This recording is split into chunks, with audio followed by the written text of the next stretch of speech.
My daughter's voice tore through the house like a knife. "I wish you were never my mother." For a few seconds, I stood frozen at the kitchen doorway, clutching the dish towel in my trembling hands. Her words didn't come from anger alone. They came from hatred, the kind I never imagined hearing from the little girl I once held close against my heart. She glared at me with those same brown eyes that used to light up whenever I baked her favorite cinnamon rolls. But that day, those eyes were full of disgust. My lips moved, but no sound came out. I wanted to say, "I love you." I wanted to ask what I'd done so terribly wrong. Instead, I just nodded, quietly, as if accepting a sentence I somehow deserved.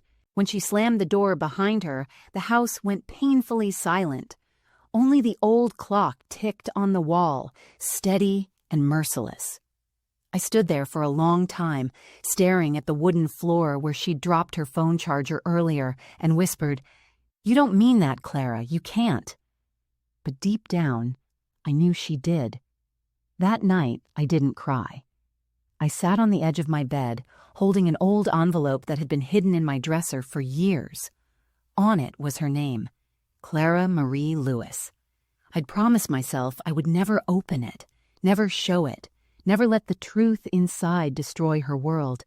But sometimes, love turns into silence, and silence turns into truth waiting to be told. So I made my decision. The next morning, I placed the envelope on her pillow, the same pillow where I used to tuck her in when she was a child, kissing her forehead goodnight. Inside that envelope was a DNA report. It held a truth that would flip everything she believed about herself and about me. When she found it, she would realize I hadn't shouted back because I no longer needed to. I had granted her wish. Before we start, let us know in the comments where you're watching from.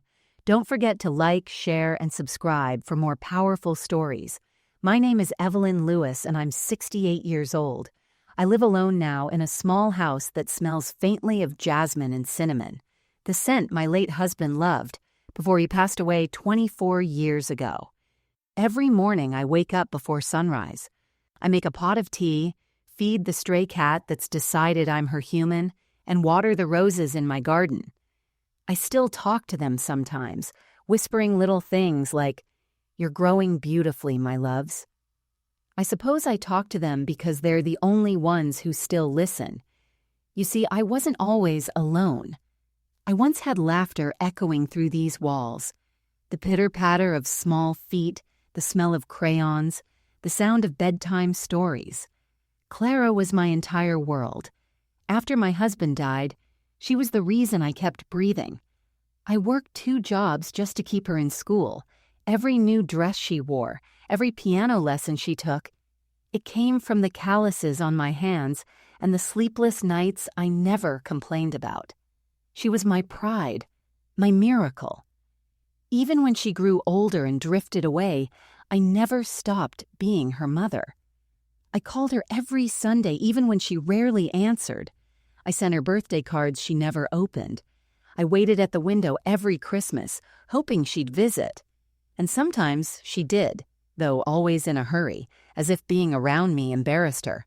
Still, I forgave her, always. Because that's what mothers do. People in the neighborhood call me Sweet Mrs. Lewis. They say I'm too kind for my own good. Maybe they're right. But I believe kindness never goes wasted, even when it feels invisible. That's why when she screamed those words at me, I didn't scream back. I simply decided to show her who I truly was, and who she truly was. Through the truth she'd been demanding all her life, without realizing it. I wasn't angry. I was heartbroken, because sometimes the people you raise with love end up being strangers in your own home. That envelope on her pillow was not revenge. It was closure for both of us. And soon, when she tore it open, the truth inside would make her realize what she had wished for, and why some wishes should never be granted. Morning sunlight always found its way through the lace curtains of my kitchen. It painted golden squares on the floor, the same spot where Clara used to crawl when she was a baby, giggling whenever I sprinkled flour on the tiles while baking. Even after all these years, I still keep that corner spotless, as if protecting a memory. My days are simple now. I wake up around 6, boil water for tea, and listen to the soft hum of the old radio on the counter. The announcer's voice feels like company, steady, familiar, like an old friend who never forgets to check in. After breakfast, I water my roses. Red, white, and one. Pink bush that Clara planted when she was 10. She'd said, "This one's mine, Mom. It's special, just like us." Every time I touch its petals, I whisper back, "You were right, sweetheart. It's still special." Life in this small town moves gently. The mailman waves when he passes by. My neighbor, Mrs. Hartley, often stops for a chat while walking her dog. Sometimes I bake an extra pie for the church bazaar, just to feel useful. I'm not lonely exactly, more like quietly content, the kind of peace that comes from knowing you've done your part in life. Every evening I call Clara. It's become a ritual. Even when she's busy, even when her voice sounds rushed, I wait for that moment she says, "Love you, Mom," before hanging up. Sometimes it doesn't come, and I tell myself she's distracted, not distant. That's how mothers think, always finding reasons to forgive. On Sundays, I sit by the window with my scrapbook. Each page tells her story. First birthday, first day of school, graduation, wedding day. I remember every smile, every tear. There's one photo I keep framed on the table beside my chair. Clara in her wedding gown, turning to me with a soft grin right before walking down the aisle. I remember whispering, "Be happy, my girl." I truly believed she would be. She and her husband, Mark, moved to the city soon after. Their home was bright and modern, filled with the kind of luxury I never had. When I visited, I always brought something small, homemade jam, knitted scarves, or pies wrapped in foil. Mark used to smile politely, but I could tell he found my visits unnecessary. I didn't mind. As long as Clara smiled, I felt welcome. But lately, her smiles had become fewer, phone calls shorter. She would end conversations quickly, saying, "Mom, I'll call you later." But later never came. Still, I stayed patient. I told myself this is what happens when children grow up. They get busy, they forget the quiet warmth of home. One Thursday afternoon, I spent hours knitting a soft blue blanket for her upcoming birthday. I even stitched her initials on the corner, CML, the same way I used to sew her school clothes. When I mailed it, I imagined her face lighting up like it used to. A week passed, then 2, no message. When I finally asked if she received it, she said flatly, "Oh, yeah, thanks, Mom," as if it were nothing. I laughed it off, but something inside me stung. That night, I sat on the porch swing, feeling the evening breeze on my face. The stars above looked the same as they always had, but they didn't comfort me like before. I thought about all the nights I'd stayed awake during her fevers, all the lunches I'd packed, all the sacrifices no one ever saw. And yet here I was, a mother quietly fading into the background of her daughter's busy life. Still, I told myself, this is normal. Children change. Times change. Love doesn't always sound the same. Sometimes it hides behind short texts and forgotten birthdays. I convinced myself that as long as she was safe, I was happy. That's how mothers survive, by believing silence is peace. If anyone had asked me then, I would have said my life was blessed. I had a roof over my head, warm tea in the morning, and memories that filled the empty spaces. I didn't know that within weeks those same memories would start to hurt, because peace is fragile. It breaks quietly, like a glass slipping from your hands before you even realize it's gone. And soon, a single careless whisper would shatter the calm I'd built for years. It started with something small, something so ordinary that most people would have missed it. But when you're a mother, you feel things before you understand them. It was a warm Saturday morning when Clara invited me to her house for lunch. The first invitation in months. I baked her favorite apple pie, packed it neatly, and took the 10 a.m. bus to the city. I remember rehearsing the same line the whole ride. I'm so proud of you, darling." Her house looked beautiful, bigger than I remembered. The white curtains swayed gently, the garden was trimmed, and the smell of lavender drifted through the air.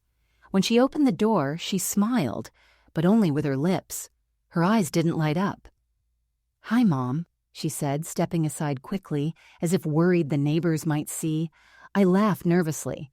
"You act like I'm a salesman, not your mother." She forced a chuckle and said, "You know how Mark is about surprise visits." Inside, the table was set with care, but the atmosphere felt stiff, too formal. Mark sat at the head of the table, scrolling on his phone, barely lifting his eyes to greet me. I tried not to take it personally. Maybe he was just tired. "So," I began, slicing the pie. "How's work, honey?" "Busy," Clara replied, not looking up. "We've been doing some paperwork lately. Mark's been helping me organize. You know, family stuff." "Family stuff?" I repeated softly. She hesitated. "Just documents, insurance, things like that." I nodded, pretending to understand. But something about the way she said family didn't sit right. Her tone was distant, as though I were outside that word. Halfway through lunch, I excused myself to the restroom. As I passed the hallway, I heard whispers coming from the kitchen. Mark's voice, low, firm, Clara's, strained, nervous. "She doesn't suspect anything," she murmured. "Good," Mark replied. "Don't make it awkward. We'll handle it after." I froze, my heart suddenly pounding. Handle what? I leaned closer, but their voices dropped. I caught only one more phrase before Clara cleared her throat loudly. "It's not her fault. She's not my—" And then silence. I stepped back quickly and pretended to be fixing my sweater when Clara appeared at the hallway entrance. Her face was pale. "Mom, are you okay? You've been gone a while." I forced a smile. "Oh yes, dear, I was admiring your mirror. Such a lovely frame." She nodded slowly, studying me, almost like she was trying to read my thoughts. On the way home, I tried to dismiss it. Maybe I misheard. Maybe they were talking about someone else entirely. The human mind does strange things when it's lonely. It fills quiet spaces with noise. Still, that night I couldn't sleep. Every sound in the house felt sharper. The ticking clock, the wind brushing the windows, the creak of the hallway floor. I sat in bed clutching a photo of Clara as a toddler. Her chubby cheeks, her toothless grin, the way she used to press her tiny hands to my face and say, "You're my whole world, Mommy." How could a child who once said that now whisper secrets behind closed doors? I told myself it was nothing. Every family has moments of tension. Maybe Mark was pressuring her about something. Maybe they were arguing about money or plans I wasn't supposed to know. Still, the unease lingered, heavy and invisible, like smoke after a fire you can't see. The next morning I called her. She answered after the fourth ring. "Everything all right, darling?" I asked carefully. "Of course," she said too quickly. "Why?" "Oh, no reason. You just sounded different yesterday." Her voice stiffened. "I'm fine, Mom. Please don't worry about me." It was a small sentence, but it cut deep. There was a wall now, invisible but solid. After she hung up, I stared at the silent phone and whispered to myself, "You're imagining things, Evelyn. Don't start doubting your own child." I went back to my chores, trying to lose myself in the rhythm of ordinary life, but mothers have instincts sharper than science can explain. Even as I folded the laundry and stirred the soup, a quiet dread coiled in my chest. Something had shifted, and though I didn't yet know it, those whispered words were the first cracks in the foundation of everything I believed. For days after that lunch, I tried to erase the sound of those whispers from my head. She doesn't suspect anything. The words repeated like a stubborn echo, but every time they surfaced, I forced myself to push them away. "Stop being foolish, Evelyn," I whispered to the mirror one morning while brushing my hair. They were probably talking about work or maybe some family surprise. I smiled weakly at my reflection, trying to make it look convincing. It didn't. My own eyes looked tired, the kind of tired that no sleep can fix. I threw myself into little chores, the ones that make the hours disappear. I baked bread, dusted every corner of the living room, reorganized old photo albums. Each photograph I touched felt like proof that nothing bad could be true. Pictures of birthdays, graduations, moments of laughter that couldn't possibly belong to strangers. I held one picture of Clara at 8 years old, her arms wrapped around my waist, her cheek pressed against my apron. On the back, in her childish handwriting, it said, "Me and Mommy, best friends forever, best friends forever." So how could she say I wasn't her mother? That night, I sat by the window with a cup of tea and told myself that I'd simply misheard. I reminded myself that Clara had always been sensitive. She'd lost her father young, after all. Maybe her husband was stressed. Maybe he'd been talking about something completely unrelated. The mind hears what the heart fears most. I convinced myself that's all it was. The following week, Clara called. My heart leapt when I saw her name flash across the phone. "Mom," she said quickly, "I'm sorry I've been distant. Things have been hectic." I smiled into the receiver. "Oh, sweetheart, you don't owe me an apology. I understand. Life gets busy." She exhaled, relieved. "You always say that. You're too good to me." Her words felt like balm. I told myself everything was fine now, that I'd overreacted. We spoke for nearly 15 minutes, the longest conversation in months. I hung up, smiling, my heart lighter, my faith restored. But denial has a way of dressing up as peace. That evening, when I went to put away laundry, I noticed an old box tucked beneath my bed. Inside were the adoption papers I'd kept hidden for decades, the ones that told the truth about Clara's birth. My fingers trembled as I touched them. I hadn't looked at those papers in years, not since promising my sister on her hospital bed that I'd protect Clara from that truth. I closed the box gently and whispered, "She doesn't need to know. Not now, not ever." For the rest of the week, I made a point of being cheerful.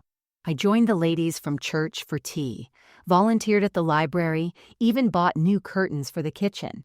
Everyone said I looked happy, and maybe I almost was, and because pretending something isn't broken is sometimes easier than admitting it is. Still, every time the phone rang, a flicker of unease crept through me before I picked it up. Once when I called Clara, a man answered, not Mark, but a voice I didn't recognize. "Hello?" I said. "Oh, wrong number," he replied hurriedly before hanging up. When I tried again, Clara answered, sounding flustered. "Sorry, Mom, Mark's phone was charging. Must have been a mistake." A mistake. Everything lately seemed to be a mistake. That night, I lay awake listening to the hum of the refrigerator. I told myself, "You're being paranoid. Clara would never lie to you."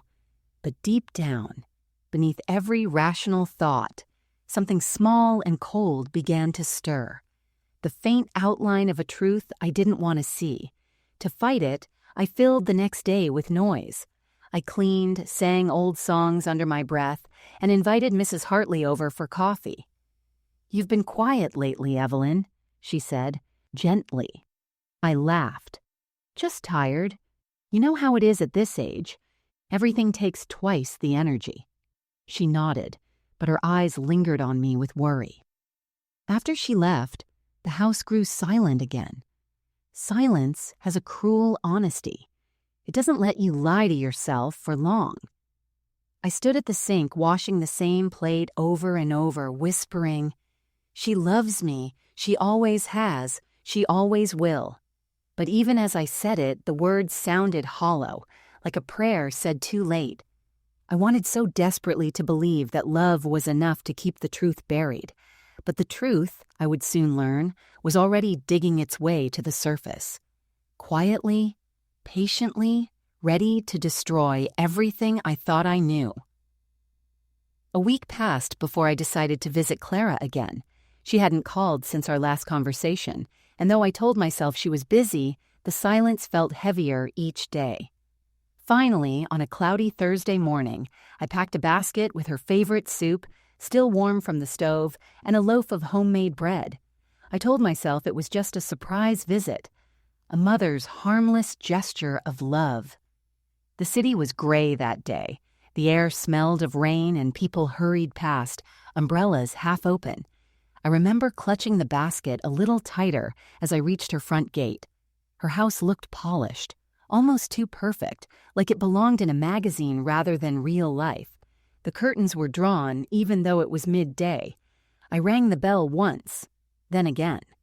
When Clara finally opened the door, her face registered shock, not joy. "Mom, you didn't tell me you were coming." I smiled, pretending not to notice her unease. Surprises are part of motherhood. She hesitated, then stepped aside. "Of course. Come in."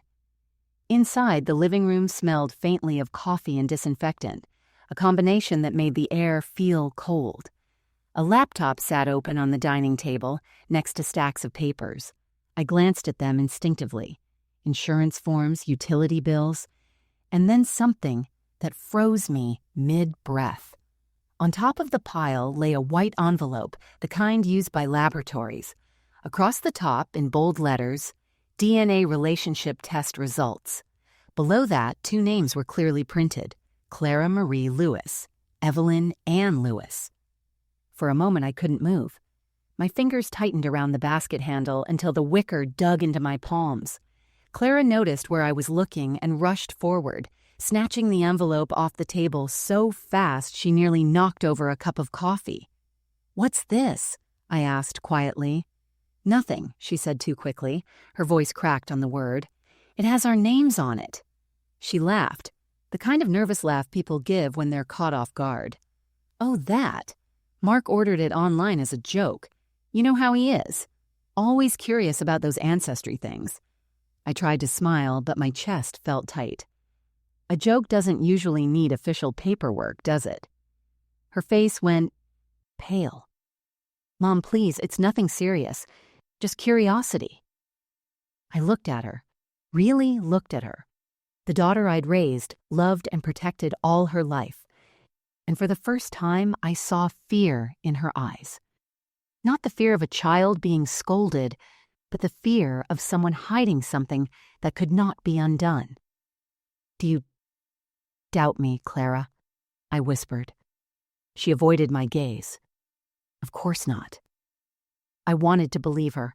God knows I wanted to. So I smiled gently and said, "All right, sweetheart, I'll let you finish your joke." Then I placed the basket on the counter. "Your favorite chicken noodle soup. Don't let it get cold." Her shoulders relaxed in visible relief. She thanked me, kissed my cheek quickly, and almost pushed me toward the door. "I'll call you later, Mom. I promise." As I walked away, I turned back once. Through the window, I saw her standing still, the envelope clutched in her hand, staring at it as if it might explode. On the bus ride home, my thoughts churned like the storm clouds above. I told myself again and again that it meant nothing. Maybe she really was just curious about her ancestry. People took those tests all the time. But a voice deep inside whispered, "Then why hide it?" That night, I placed my old photo albums on the table, flipping through each one as though the pictures might speak for me. Me holding her on her first day of school, me braiding her hair, me teaching her to ride a bike. Every photo shouted the same thing: "This is your daughter." Yet the image of that envelope wouldn't leave me. The bold letters, the fear in her eyes. When the rain began tapping the windows, I whispered to the empty house, "If you wanted to know the truth, Clara, you could have asked me." Tears finally came, slow and silent, not from anger, from grief. Because even before I saw the results, I knew the test had already done its damage. Some truths don't wait for paper. They begin to rot love from the inside long before the results arrive. And by the time the envelope was opened, it would be too late for both of us. 3 days after that visit, my phone rang at dusk. Clara's name lit up the screen and my heart lifted. Maybe she wanted to apologize for acting so nervous. But the first thing I heard wasn't her voice. It was shouting. Mark's voice, sharp and angry, echoing through the line. Then Clara crying, "Stop, I'll tell her myself." "Clara, sweetheart, what's happening?" Click. The call ended. I stood frozen in the kitchen, phone still pressed to my ear, listening to the emptiness that followed. Before I could think, I grabbed my cardigan, my purse, and walked out the door. The evening air was cold, but the fear inside me was colder. When she opened the door this time, her face was streaked with tears. "Mom," she whispered, "why didn't you just tell me the truth?" I frowned. "What truth?" She stepped back, her hands trembling. "Don't. Please don't pretend." Mark appeared behind her, arms crossed. His expression wasn't sorrow. It was accusation. "She deserves to know who you really are," he said flatly. My voice cracked. "What are you talking about?" Clara reached for something on the table, a paper already opened, crumpled from her grip, the DNA report. She slammed it down in front of me. "It says no biological relation. None." Her voice was hoarse, raw from crying. "You lied to me my entire life." I tried to speak, but no words came. I picked up the paper with shaking hands. The numbers, the percentages, cold, clinical, merciless, blurred before my eyes. "I am your mother," I whispered. "Maybe not by blood, but by everything that matters." Her eyes burned with betrayal. "You should have told me. I've spent 35 years calling you Mom while the real woman who gave birth to me—" "She was my sister," I said quietly. The room went still. Even Mark lowered his arms. "She was only 22 when she got pregnant," I continued. "She wasn't ready. She begged me to raise you as my own. She wanted you to have a life without shame or gossip. She died giving birth to you, Clara. I promised her I'd never let you feel unwanted." Tears spilled down my cheeks, but Clara didn't move. "So it's true," she whispered. "All these years you let me live a lie." "It wasn't a lie," I said softly. "It was love." She shook her head, stepping back as if my presence burned. "You stole my identity. You made me pity you when all this time I didn't even belong to you." "Don't say that," I pleaded. "You belong where you're loved." But she wasn't listening anymore. Anger had taken over. The kind that doesn't need logic, only pain. Mark put his hand on her shoulder. "You see? I told you there was something off. We can fix this legally, Clara. You don't owe her anything." Those words sliced through me. Legally, as if motherhood were a document that could be revoked. "Get out," Clara said suddenly, her voice breaking. "I can't even look at you." I stared at her, stunned. "Clara, please, Leave." The word hit me like a slap. I set the DNA paper back on the table, smoothing it with trembling fingers. "If this is what you want," I said quietly, "I'll go." No one stopped me. Outside, rain began to fall. Soft at first, then heavier, until it drowned out everything. I walked down the path, clutching my purse against my chest, each step heavier than the last. Halfway home, I stopped under a streetlight and looked up at the dark sky. My heart was breaking, but beneath the pain was something else. An emptiness that almost felt like clarity. Inside that house, the daughter I'd raised believed she'd uncovered a lie. What she didn't realize was that she'd destroyed the only truth that ever loved her, unconditionally. That night, I sat by the window watching the rain streak down the glass and whispered to the silence, "I kept my promise, Helen. I gave her everything, but she hates me now, and she doesn't even know she's hating you too." For the first time in my life, I felt truly alone, and yet somewhere deep inside, a small, steady voice said, "Let her believe what she wants. The truth always finds its way back." I didn't know it then, but that night was only the beginning, because this betrayal was bigger than Clara's anger, much bigger. And soon I would learn that love wasn't the only thing Mark was after. The morning after she threw me out, I woke to the sound of rain against the windows. The house felt emptier than ever. Even the clock ticked softer, as if afraid to disturb the quiet. I sat at the kitchen table staring at my phone. No messages, no calls, not even a single word from Clara. I told myself she needed time, that once her anger cooled, she would remember who stayed awake by her hospital bed during every fever, who worked overtime to pay for her tuition, who never once left her side. But time passed. 3 days, then 5, and still nothing. On the 6th day, an unfamiliar car pulled up outside my gate. A man in a gray suit stepped out carrying a leather briefcase. His shoes were polished, his smile professional, but there was something too smooth about it, like a mask. "Mrs. Evelyn Lewis?" he asked. "Yes," I said cautiously. He handed me an envelope. "From the office of Mark Lewis, legal counsel." My heart skipped. Legal counsel for what? "I'm only the messenger, ma'am." He tipped his hat politely and left. Inside the envelope was a formal letter, typed, cold, full of words that twisted love into paperwork. It stated that my house, purchased 35 years ago, had been co-signed under Clara's name when she turned 21. An old legal arrangement meant to secure family inheritance. And now, due to new familial information, the co-owner wished to dissolve joint rights. In short, they wanted me out of my own home. My hands shook as I reread the lines. Mark's signature gleamed at the bottom, Clara's too. I stared at her looping handwriting. The same letters she used to practice on my grocery lists when she was 8. I whispered, "You wouldn't do this to me, Clara. Not you." But she already had. I went to the city the next morning, desperate for answers. When I arrived at her office, the receptionist looked up, uncomfortable. "Mrs. Lewis, Clara's in a meeting." "I'll wait," I said firmly. After nearly an hour, the door opened and Mark appeared instead. His tie was perfectly straight, his expression perfectly blank. "You shouldn't have come," he said. "It's embarrassing for Clara." "Embarrassing?" I repeated. "What's embarrassing about a mother wanting to talk to her daughter?" He sighed, checking his watch. "Look, Evelyn, you've had a long life. No one's trying to hurt you.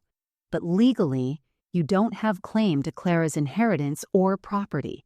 It's best to let her move on." Something inside me went cold. "Inheritance?" He smiled thinly. "You own valuable land, prime location. Do you really need such a big place at your age?" That's when I understood. This wasn't about DNA. It was about money. They'd found the truth, twisted it, and used it as leverage, an excuse to take everything I had built. Mark had planted the idea of the DNA test in Clara's mind, feeding her doubt until love turned into resentment. "You manipulated her," I whispered. He leaned closer. "No." I showed her reality, and reality doesn't owe you gratitude. I slapped him. Not hard, just enough for the sound to cut through the air like thunder. His eyes went dark. "You'll regret that," he said quietly. I walked out trembling but resolute. Outside, the world seemed smaller, sharper. I understood now. My daughter was a pawn in her husband's game, and I was the obstacle he wanted gone. That night, I searched through my files. Deeds, receipts, tax papers. Everything I owned was in that house. Everything he wanted. When I found the old mortgage folder, I saw a strange notation at the bottom. Joint Ownership Amendment 2012. A document I never signed. The signature looked like mine, but it wasn't. Forgery. I felt the blood drain from my face. The conspiracy wasn't just emotional. It was legal, calculated, deliberate. They were setting me up to lose everything. I sank into the chair, clutching the paper to my chest. The betrayal that had begun with a daughter's scream had turned into a war I never asked for. And for the first time, instead of crying, I whispered, "If they want to fight, they'll get one." Because love had made me gentle, but betrayal had made me dangerous. That night, the world inside my house finally collapsed. I sat in the living room chair that faced the window, the same chair where I used to rock Clara to sleep. The letter from the lawyer lay open on my lap. the forged signature staring back at me like a stranger wearing my name. Rain beat softly on the glass. Outside, the streetlight flickered, flashing gold and shadow across the walls. Every sound felt too loud. The groan of the floorboards, the ticking clock, even my own breath. I whispered, 35 years. For this. My eyes drifted toward the fireplace mantel. On it sat framed photographs of a life that once felt full. Clara in her prom dress. Clara holding her college diploma. Clara at her wedding, bouquet in hand, beaming. I touched the frame gently, running my thumb over her smiling face. Then I whispered the question that had been growing inside me for days. Was I ever really her mother? The answer came in silence, the kind that cuts deeper than words. I tried to stand, but my knees trembled. I reached for the armrest, steadying myself, and made my way to the bedroom. Every step felt heavier, as if grief itself had weight. When I opened the closet, I could still smell her childhood. Faint traces of baby powder and soap from a box of old clothes I could never throw away. I pulled out her tiny pink sweater, the one I'd knitted when she was 4, a small hole near the sleeve. I'd promised to fix it, but never did. I pressed it to my face, breathing in what was left of her innocence, and suddenly the tears came. Not the quiet kind. The kind that shake the body, the kind that come from the part of the soul that still believes love can fix things. I sat on the floor clutching that sweater, crying until my throat hurt. Words tumbled out between sobs, half prayers, half memories. Why did you do this to me, Clara? Didn't you see the love in every sacrifice? I was there for every birthday, every fever, every broken heart. I gave you my youth, my health, my dreams. The room blurred. I rocked slowly, whispering, "You were my whole world." Somewhere between tears, I began to remember moments that once made me proud. Her laughter the first time she rode a bicycle without falling. The night she came home crying because a classmate called her poor, and I told her, "You have more love than anyone in this town." She had smiled through her tears and said, "That's because I have you, Mom." Those words echoed now like a cruel ghost. Hours passed. The rain stopped. The house smelled of cold tea and damp paper. I stayed on the floor, empty, drained. I thought of giving up, selling everything, disappearing quietly, letting them win. After all, what was left for me here except memories that hurt to touch? But then my eyes fell on the Bible that sat on my nightstand. It was open to a page marked years ago. Psalm 34. The Lord is near to the brokenhearted and saves those crushed in spirit. My hands trembled as I closed it, pressing it to my chest. I whispered, if there's still breath in me, there's still a way. Slowly, I stood, wiping my face. I looked at myself in the mirror. My eyes were swollen, but behind them something steady began to return. A faint spark of resolve. They thought they'd broken me, but I'd been through worse. Widowhood, poverty, loneliness, and I'd survived them all. Love had made me soft, yes, but not weak. I turned off the light, whispering to the darkness. Tomorrow I fight. Because grief can drown a person, but it can also baptize them into strength. And by morning, the woman who had spent her life forgiving would start becoming someone else. A mother who would not forgive theft disguised as love. Morning came slowly, gray light seeping through the curtains like smoke. I hadn't slept, yet I felt strangely awake. The kind of stillness that comes after a storm, when the world hasn't. Realized it's changed. For the first time in days, I didn't cry. My eyes burned dry. My hands no longer trembled. Something inside me had shifted during the night. A quiet clarity, sharper than pain. I made a cup of tea, sat at the kitchen table, and opened the folder that had ruined my peace. I studied every document, the forged signature, the co-ownership amendment, the lawyer's letter. My name looked wrong. The loop of the E too wide, the ink slightly different.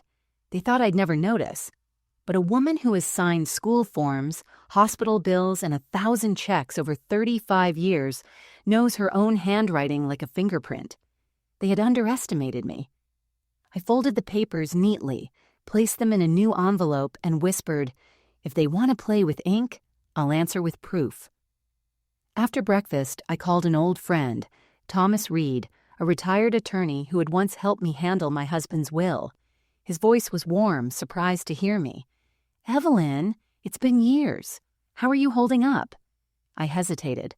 "Thomas, I need advice." Quietly. Within an hour, I was sitting in his small office above the bakery downtown. The place smelled of paper, dust, and coffee. Familiar, safe. I laid out the documents on his desk. He read them silently, his brows drawing tighter with each page. Finally, he looked up. "This signature isn't yours. And this amendment, it's illegal. Whoever filed it knew exactly what they were doing." "Can we prove it?" I asked. He nodded slowly. "With handwriting analysis, yes. And if your husband's original deed is intact, they're in serious trouble." A weight lifted from my chest. Not joy, not relief, but purpose. For the first time since Clara's scream, I had direction. Thomas leaned forward. "Evelyn, are you sure you want to do this? It could get messy." I met his eyes. Messy already started when they forged my name. He gave a small smile. "Then we'll start with evidence, quietly.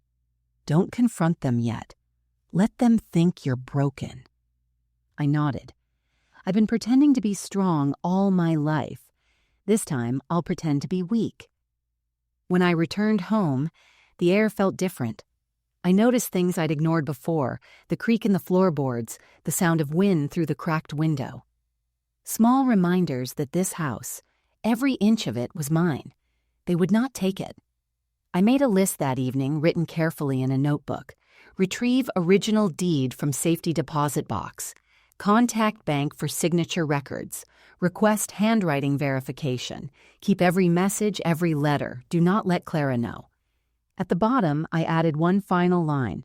Forgive later. Fight now. Before bed, I stood at the window and looked at the roses outside.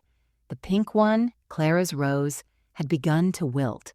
I whispered, "Not yet, my dear. You'll bloom again when this is over." That night, for the first time in weeks, I slept. Not peacefully, but with intention. In my dreams, I saw my younger self, the woman who once carried groceries in the rain with a baby in her arms, who never complained when bills piled up, who faced the world alone and still managed to smile. She was standing at the end of a hallway, looking at me with calm eyes. When I reached her, she said softly, "You forgot who you were, Evelyn. Remember now." I woke with tears in my eyes, but this time, they were not from sorrow. They were from recognition. By morning, the plan was clear in my mind. I ironed my clothes, brushed my hair, and prepared as if for church. But this was not worship. It was war. And as I locked the front door behind me, I whispered to the empty house, "You raised a daughter who forgot your worth, but you never forgot yourself. Let's remind them who Evelyn Lewis really is." I woke before dawn the next morning. The sky was still dark, the kind of gray that comes right before sunrise. Quiet, patient, waiting for light. So was I. The first thing I did was open the old wooden box where I kept my most precious things. My wedding ring, my husband's letters, and a flash drive I hadn't touched in years. On it were scanned copies of every property document we ever signed, every mortgage payment receipt, every bank transaction. My husband, God rest his soul, used to say, "Paper fades, but copies remember." He'd been right. I slipped the drive into my purse. Today, memory would become my weapon. By 9 a.m., I was sitting again in Thomas Reed's office. He'd already contacted a handwriting expert and arranged for certified copies of the original deed from the county records office. When the clerk handed us the documents, my hands trembled slightly. The signatures were clear, dated, sealed in ink from decades ago. My husband's name, my real signature. and not a trace of that false amendment Mark had filed. Thomas looked up at me. "We have them, Evelyn. Now we build the case." I nodded, calm but focused. "No lawsuits yet. Let them think I'm broken. They'll come to finish what they started." He smiled faintly. "You always were the teacher with a lesson plan." At home, I put everything in order. Copies in one folder labeled House. DNA results in another labeled Truth. The third folder was blank, empty, waiting. That would be for the day they fell. But I wasn't done. If Mark could manipulate the law, he could manipulate people too. I needed proof that his greed went beyond property. So I started asking quiet questions, the kind older women can ask without raising suspicion. At the grocery store, I chatted with the bank teller's mother. At church, I spoke gently to Mark's old co-worker's wife. People talk when you listen kindly, and what I learned turned my stomach. Mark had debts, heavy ones, failed investments, unpaid loans, whispers of a side business that had gone bad. He'd married Clara not for love, but for stability. And when he discovered that I still held legal ownership of the family house, he found a solution.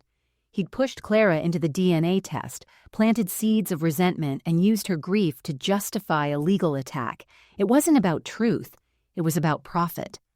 By evening, I had enough pieces to see the full picture. Love had been the bait. Money was the motive. I was the obstacle. I sat by the window, looking at the streetlights glow, and whispered, "If you wanted war, you should have chosen someone else." That night, I wrote 2 letters. One addressed to Clara, one to my lawyer. In Clara's, I said only this: "My darling, you wanted the truth. You'll have it soon. But remember, the truth never destroys the innocent. It only reveals the guilty." I sealed it, but I didn't mail it yet. Timing was everything. Then I prepared my final step. The next morning, I visited the notary office, filed an official affidavit of forgery, and requested a legal freeze on property transfer until investigation. It meant Mark couldn't sell, mortgage, or claim the house until the matter was settled. In one signature, my real one, I had stopped his plan. Still, I wasn't finished. Revenge wasn't about shouting or threats. It was about silence, the kind that makes the guilty nervous. So I waited. A week later, as if on cue, Clara called. Her tone was different, hesitant, shaky. "Mom? Can we talk?" "Of course, darling," I said softly. When she arrived, she looked tired, hollow-eyed. Mark stayed in the car, tapping on his phone, pretending not to watch. I invited her inside, offered tea, and let her speak first. "Mark says the documents were filed correctly," she began. "He says you're confused." I smiled faintly. "Then let him come in." Her eyes flickered with surprise. "He won't," I added, "because he knows what's in this folder." I tapped the brown envelope on the table, the one labeled Truth. Inside were the real property papers, certified copies, and a letter from the handwriting analyst confirming the forgery. I slid it toward her without a word. As she opened it, her face drained of color. She whispered, "Oh my God." I didn't respond.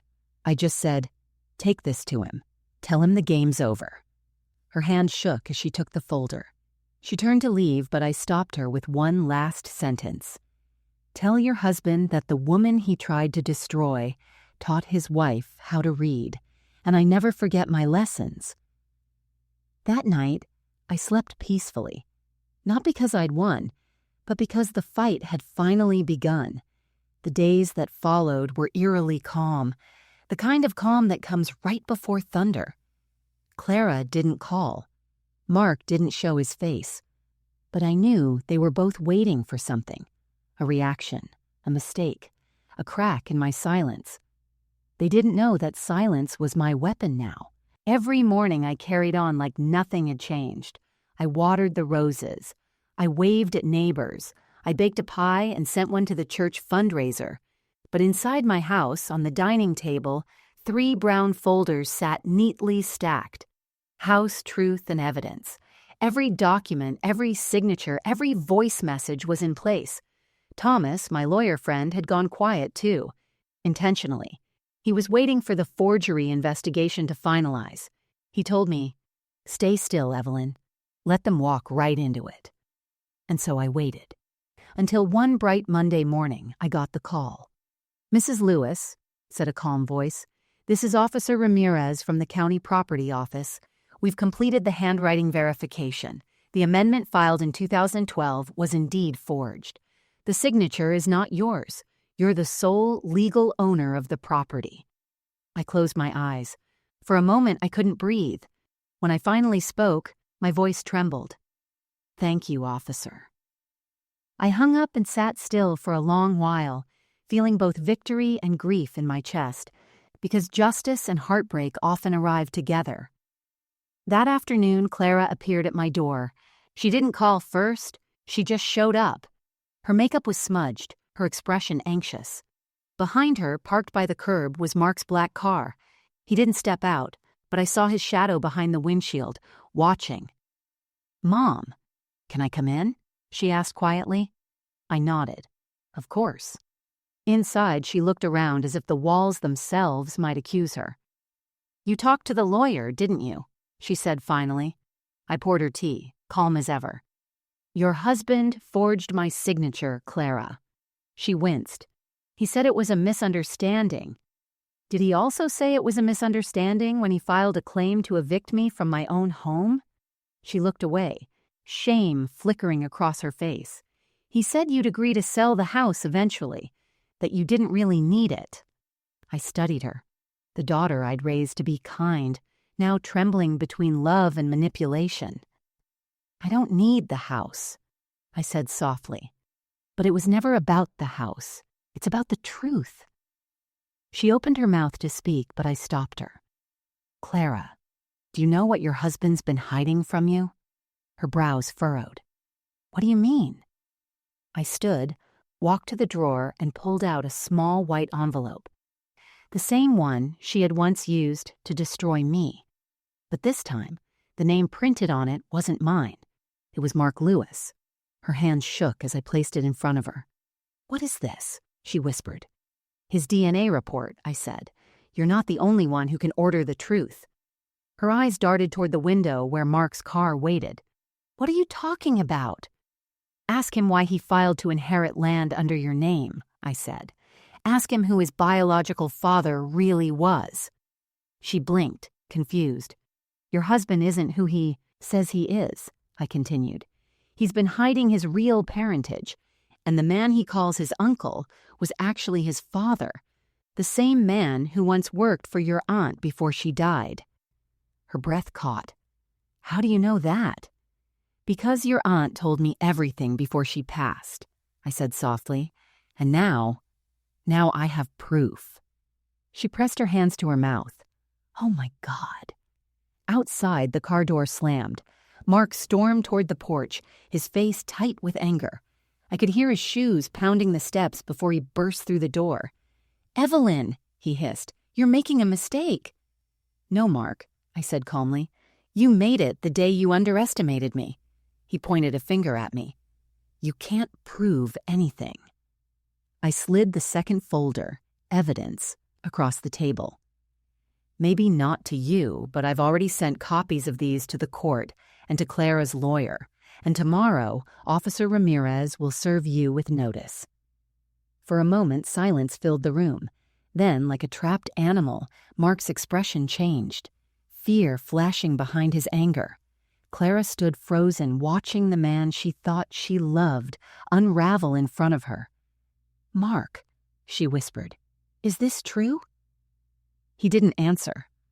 I looked at him steadily. "You told me I didn't deserve to call her my daughter. But tell me, what kind of man lies about his blood and steals from the only family that ever helped him?"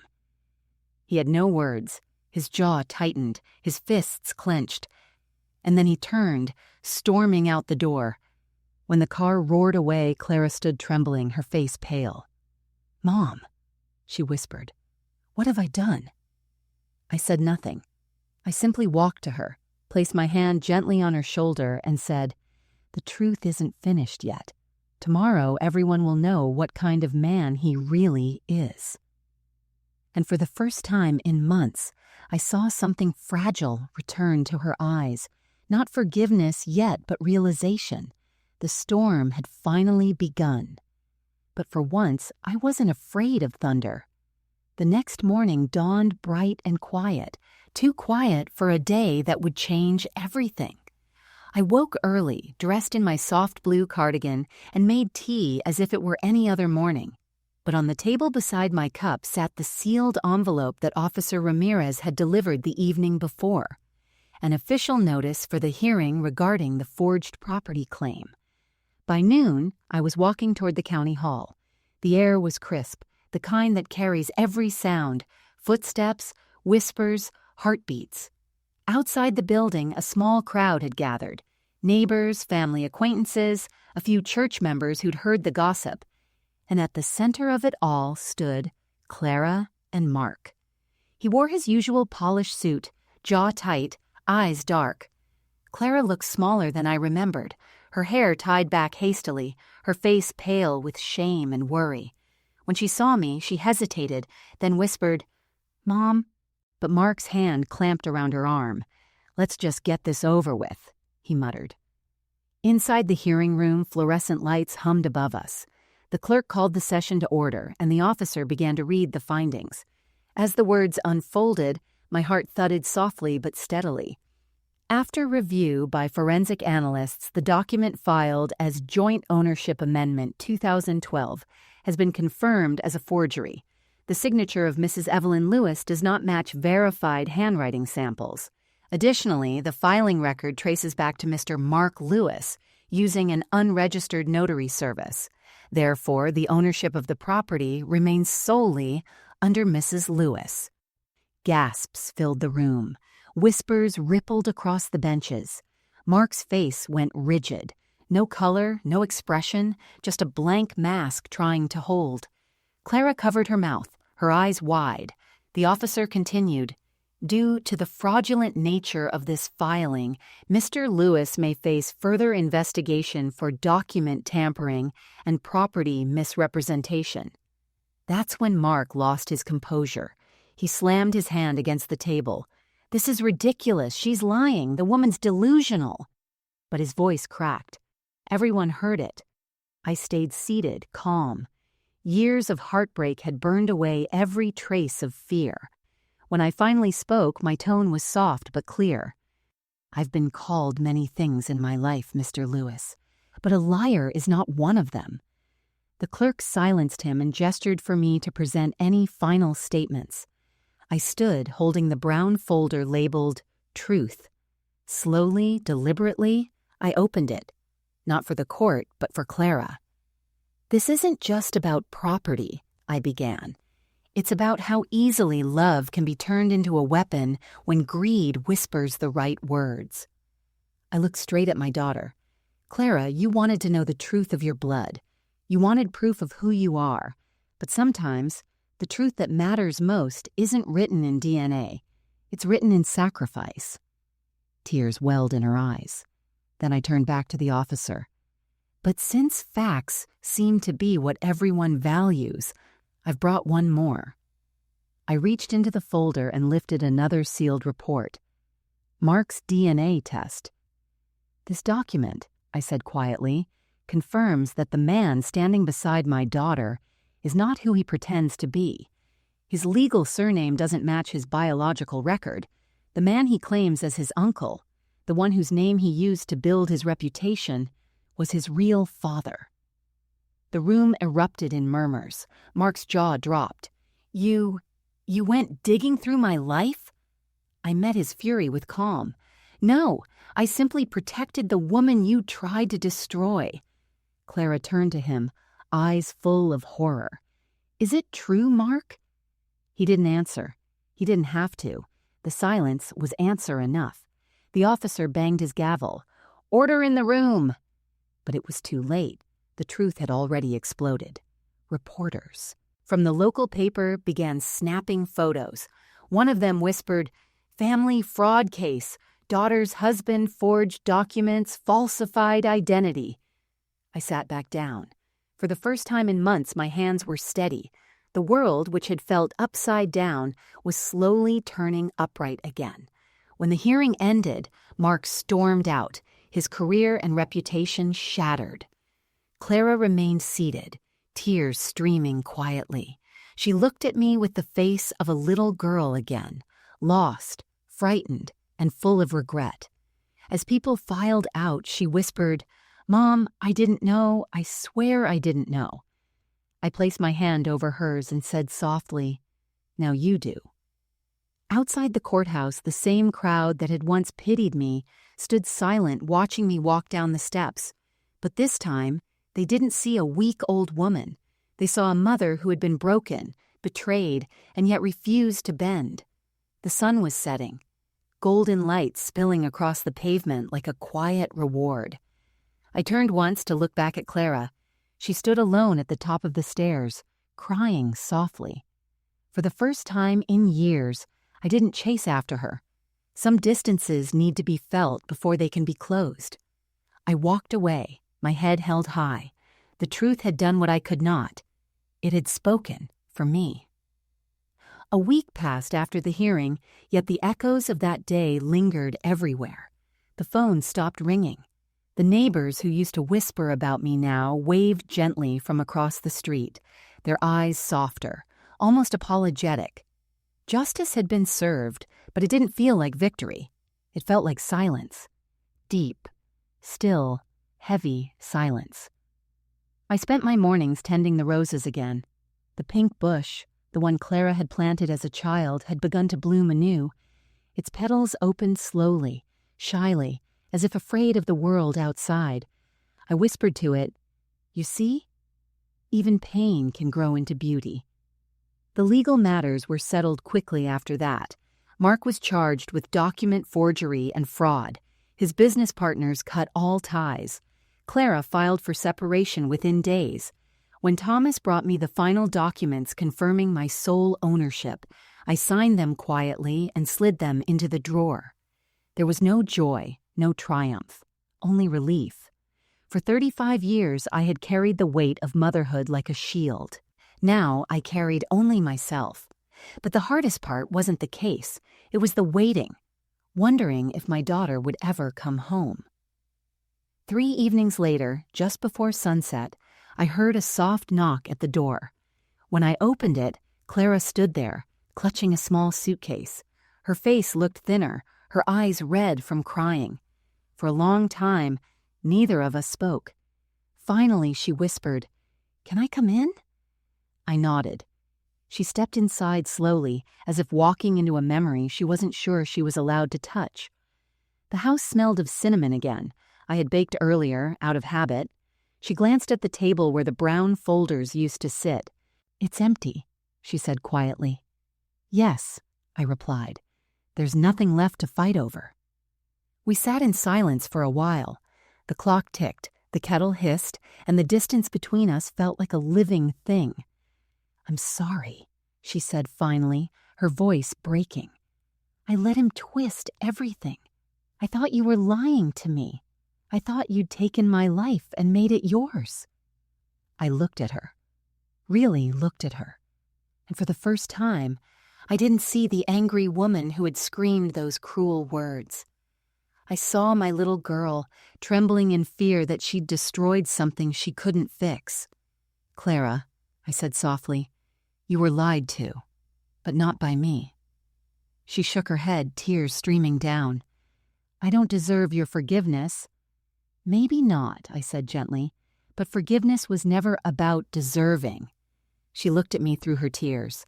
"How can you still love me after everything I said?" "Because love doesn't disappear," I whispered. "It just waits until we're ready to see it again." She broke then, sobbing, collapsing into my arms, the way she used to when she scraped her knees as a child.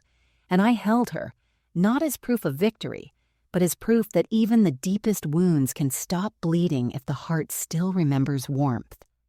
We talked for hours that night. She told me everything. How Mark had fed her doubts, how he'd used guilt to control her, how shame had kept her from reaching out sooner. I listened quietly, tracing gentle circles on her back, saying little.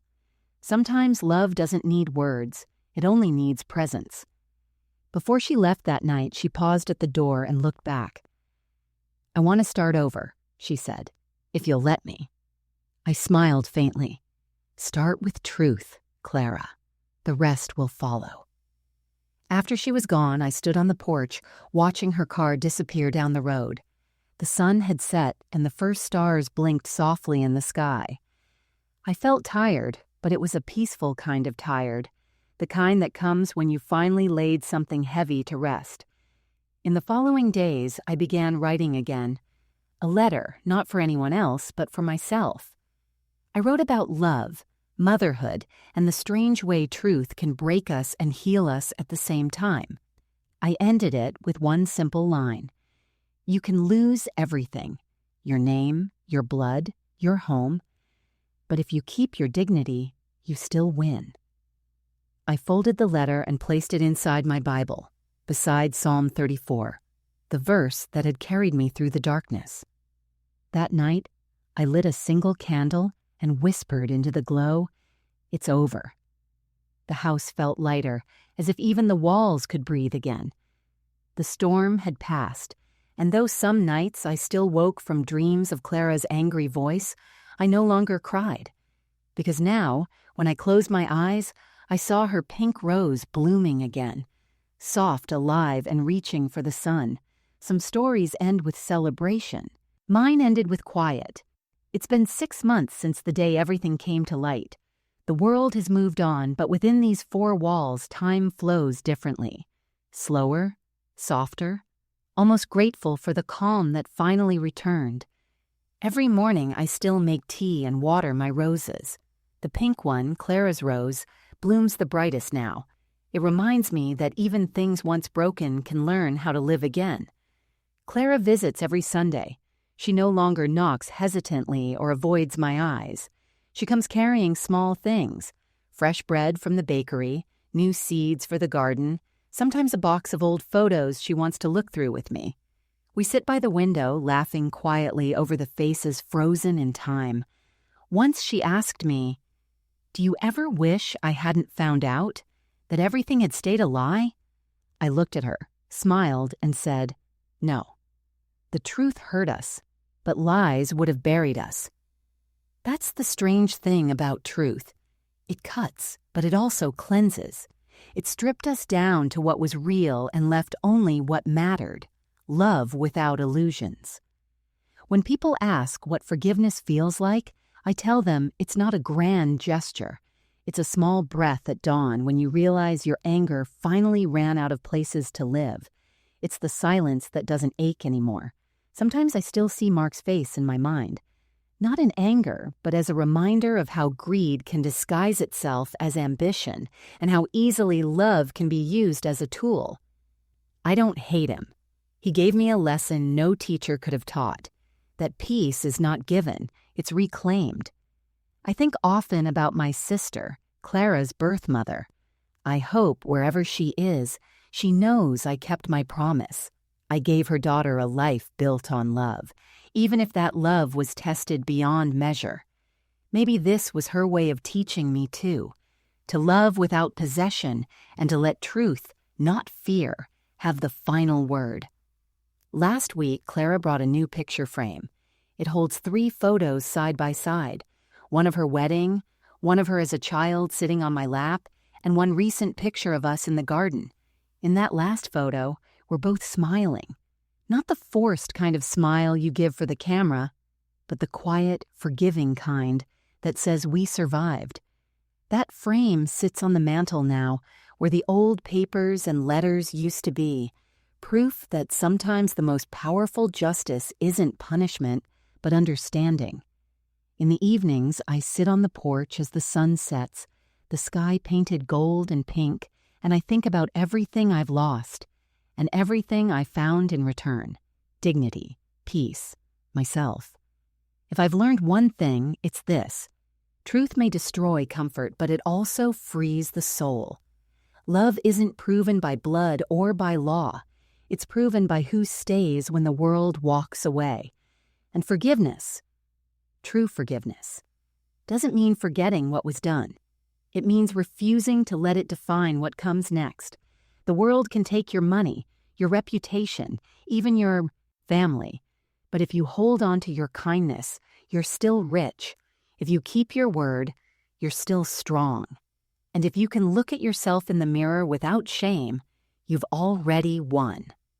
So, if you're listening to my story tonight, wherever in the world you are, remember this. Family isn't only the people who share your blood. It's the people who choose to love you even when the truth is heavy. And sometimes, the greatest act of love is stepping away so others can see clearly again. I still talk to the stars sometimes. I tell them, we did it. We survived. They twinkle back as if to say, yes, Evelyn, you kept your light. The pain is still there, but it no longer rules me. It's part of me, like an old scar that proves healing happened. My story began with a scream of hatred, but it ends in quiet forgiveness. And maybe that's what life really is. Not about finding perfect endings, but learning to live gently after the storm. If someone you love betrays you, remember, truth will always rise and dignity never dies. Don't let anger steal your peace. Sometimes walking away is the loudest justice you can give. Before we end, tell me in the comments.